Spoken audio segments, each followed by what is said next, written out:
Well, you lucky ducks of the history wall, look what happened. The 1730s fell off the wall, which means that it's crying out to be read to you.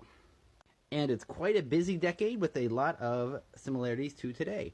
So, a big one to me, the Freemason Lodge in Philadelphia starts. My grandfather was a Freemason. Hogarth's Harlot's Progress, which was a pretty amazing series of images. He could tell incredibly intricate stories using his images. Rococo hits its fullest form. Talk about big, over the top kind of decorations.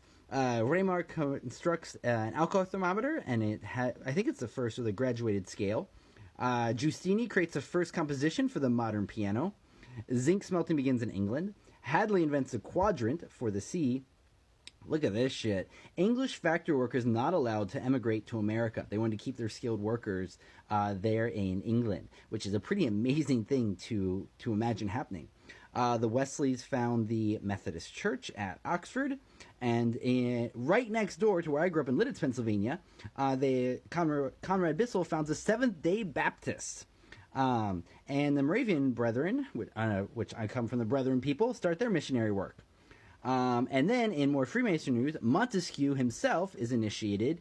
And way down here at 1737, Ramsay asserts the Templar origin of Masonry. This is the idea that the Knight Templar of the Crusades secretly grew into the modern Masons. And then there's a big split between them, and the Scottish Rite begins.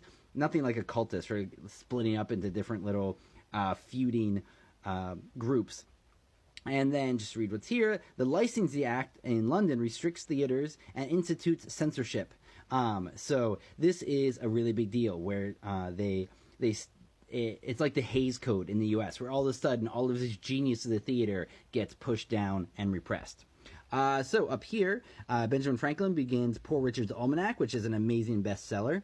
The Quran is translated in English by George Sale. I think that's the first ever English translation of the Quran.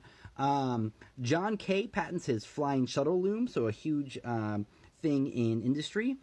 Here's another crazy thing. The Molasses Act forbids American trade with the French West Indies. So basically, the entire south of the U.S. was trading in the West Indies because they gave better money than their English counterparts, and England simply said, stop, do not trade with them anymore. Again, like amazing protectionism that makes even today's protectionism look a little light. And then in the U.S., the first racehorse, or first horse race, which is a terrible thing. It's a terrible system. Pope Clement condemns Freemasonry. Amand performs the first successful appendicitis operation.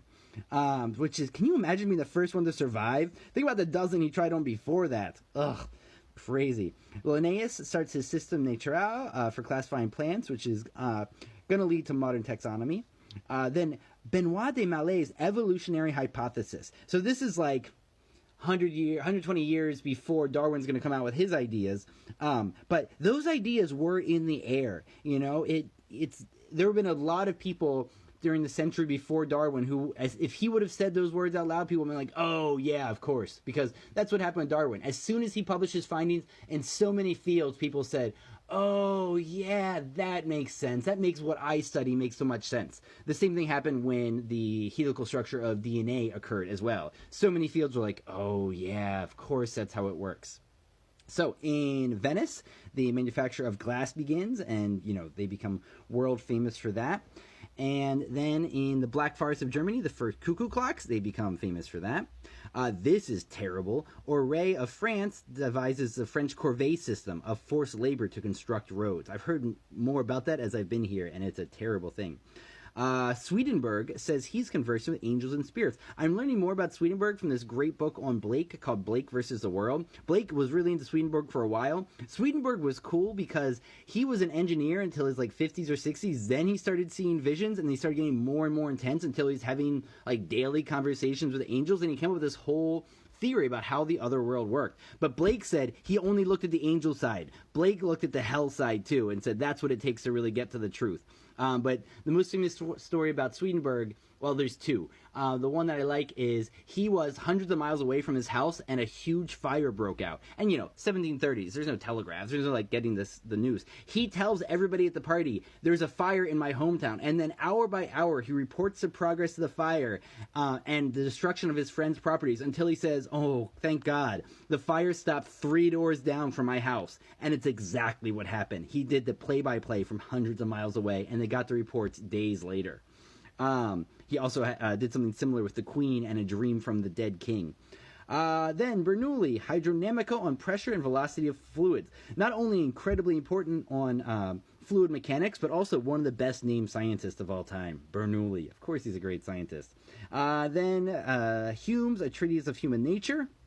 And finally, Garrick and Johnson leave Lichfield for London. This is so big because William Garrick became the Shakespearean actor of his day. I don't think we have an actor who compares, because I could name a couple of A-list actors, but he was the A-list actor. There wasn't anyone besides Garrick, in a sense. And then, of course, Samuel Johnson, who was so monumental and continues to be monumental. So these two guys together leave for London, and they're going to blow up the culture and forever leave their imprint on it. So there's a little bit about the 1730s.